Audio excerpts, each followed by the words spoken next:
was like having two early M&Ms. I've never seen anything like it. I thought they were going to be huge. And they're from America. That means they're amazing. Silibil, Brains, both met in the same hip-hop scenes back in the day.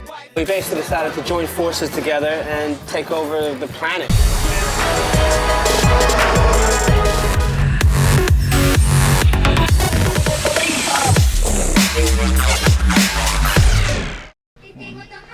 It is Silibil N Brains, you're watching RFM. Let's go.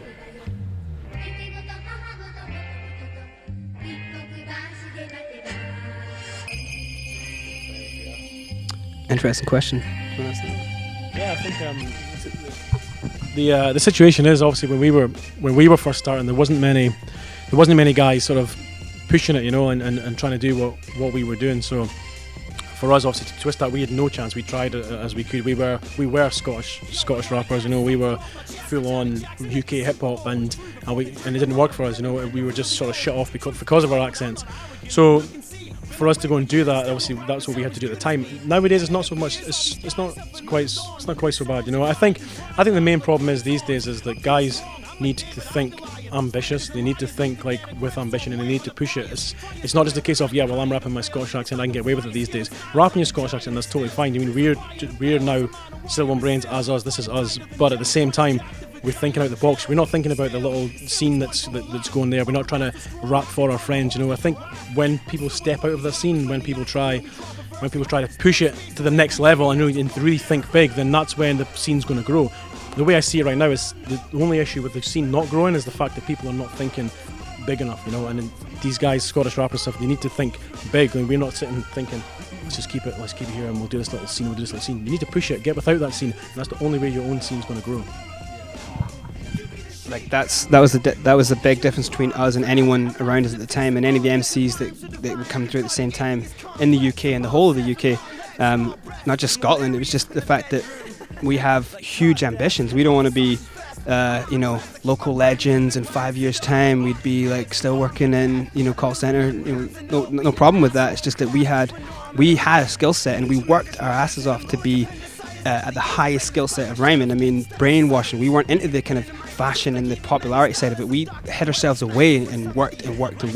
So we knew we had a skill set that was world beating, and we wanted to be the best in the world. So instead of like being in your groups and little scenes and being like, yeah man, I'm keeping it real, repping my local, all that crap, that's perpetuating a American black stereotype as well. So it's not being real. If being real is going out and making fucking money for your family to eat, to live and survive. That's being real. Be a man. Don't hide away in a little scene and be like, oh yeah, but my scene loves me. Like, it doesn't matter about the accent. If you're dope, if you've got great songs and you market yourself well, and it's a business. If you're pushing yourself and you do some crazy shit, then you'll get far.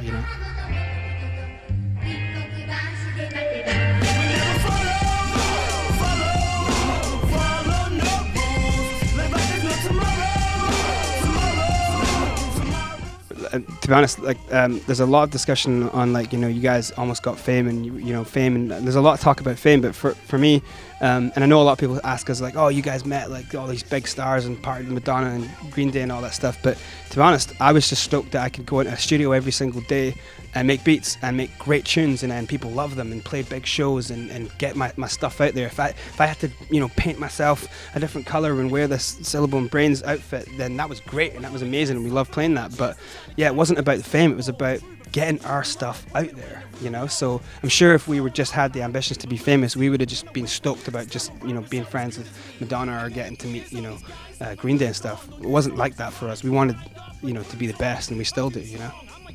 Yeah, I think, to be fair, it's like the whole thing was surreal. It's a good question, but the whole thing was surreal for us. We had these dreams. Growing up, every kid has this dream. You get in a band at school, and you have this dream of one day we'll be doing this. We'll be playing on that stage. We'll play on that stage. We had those dreams. We were those young guys, young kids, with this dream of just making music and living music, and we were doing that. We were living that dream right there. So for us, the whole experience of being in London, as being Silibil N Brains, these American rappers, was surreal. It was good. It was a good surreal.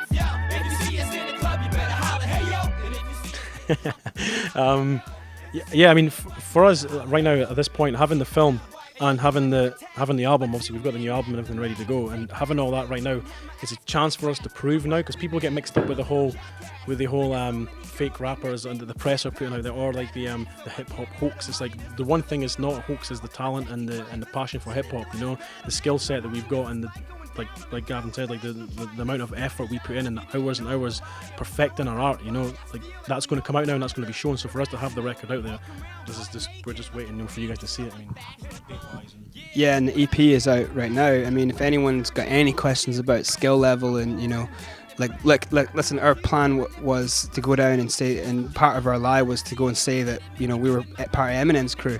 Do you think we would get in and tour with people like that if we weren't that good? You know, like the reason our con worked is because as soon as you heard us on a mic, it was like, that is two Eminems. Those guys are, I mean, most of the people that got to know us thought we were better. And so we've got like 3 records made that we believe are better than a lot of Eminem stuff. There's no disrespect to Eminem, he is a god. But we've got 3 records that haven't been released yet, you know, that we think are better. And our new record that we just made at the start of the year, our comeback record, which is like, we haven't got a record out, but we've got a comeback record, is that's the Dirty Rotten Scoundrels. And I honestly think, like, when I was making that record, the beats, I was thinking, like, I want to beat Enter the Woo, 36 Chambers, and Big Pun's Capital Punishment, and the Slim Shady LP, and I think we did that. So if anyone's got like any questions, I'll go and check them out. Check out the EP that's out now. We got like 5 tracks, 2 old tracks, so you can hear the American accents and you can hear our real accents. See if you can see a difference, you know. But that EP's out now. There's another track, Keep It Hot, that we did with the Beat Nuts. That's kind of just got released now. And then we got the album coming either October or December, depending on who's going to pay us a shitload of money to release it.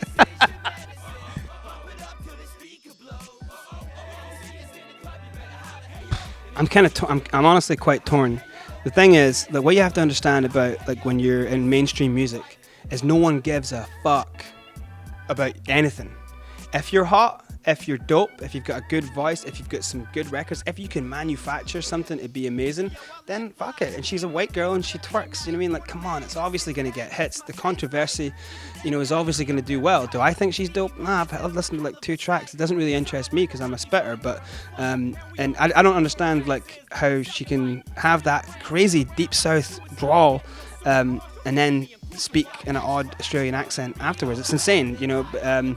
But, you know, fair dues. Like, I never hate on anyone, to be honest. Like, the whole keep it real thing and rep your whatever, that's just bullshit, you know. Like, fucking keep it real and make money.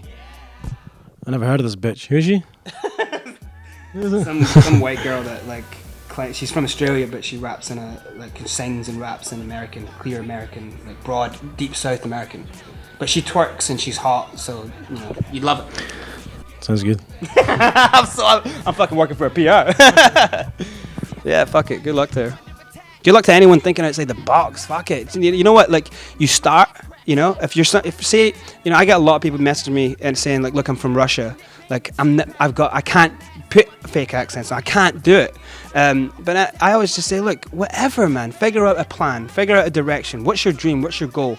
And then just step in that direction. It doesn't matter who's going to hate you. Fuck it. You know, the thing about being really popular and successful out there is that you actually need, out of 100%, you need 50% people to hate you. And most people are only going to hate you if you're really fucking good. So don't worry about any of that shit. Just go in that direction like we did. We just got up, we decided, we stepped in the direction. It was a fucking crazy journey. But look at us now. You know, we're doing pretty damn well. And we just stayed skillful the whole time. So cop that fucking record, man. I'm telling you. Before I come fucking raid you.